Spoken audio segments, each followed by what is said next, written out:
नमस्कार प्रिय भक्तों, आज हम सुनेंगे धरती माता की कहानी। एक माँ थी, उसके एक बेटी व एक बेटा, दोनों छोटे छोटे थे। माँ गरीब थी, वह मजदूरी करके अपना गुजारा चलाती थी। धीरे धीरे बच्चे बड़े होने लगे, बेटी शादी के योग्य होने लगी।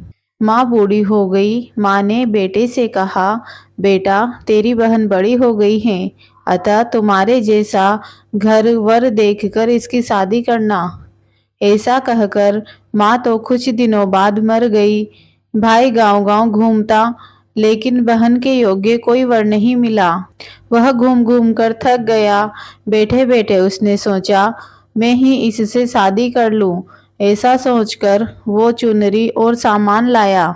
बहन ने कहा, यह सब सामान क्यों लाए हो भाई? भाई बोला, तेरी शादी है। मोहल्ले वालों ने भाई से कहा कि तुम्हारा भाई ही तुमसे शादी कर रहा है। बहन ने भाई से पूछा, मेरी शादी किससे हो रही है? भाई कुछ नहीं बोला तो बहन समझ गई। उसने एक लोटा लिया, चुनरी ली और चप्पल पहनकर जंगल में रवाना हुई। गाय के ग्वालों ने पूछा, वन में क्यों जा रहे हो? वह कुछ नहीं बोली। वन में जाकर धरती माँ को पुकारने लगी, हे माँ, तू मेरी लाज रखना, नहीं तो अन्याय हो जाएगा। मैं क्या करूं? मुझे अपनी गोद में ले लो, नहीं तो यहाँ पर मर जाऊंगी।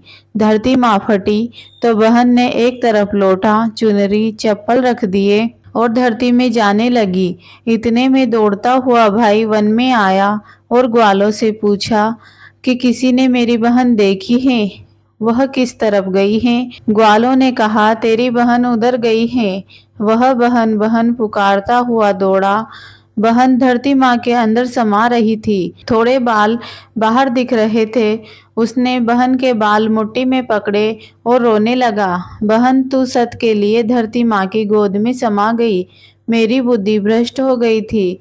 माँ का वचन निभाने के लिए मेरा जैसा कोई वर नहीं मिला, इसीलिए ऐसा विचार आया। पर धरती माँ ने सत्य के लिए बेटी को अपने में समा लिया। जो बाल बाहर थे वो दोब हो गई।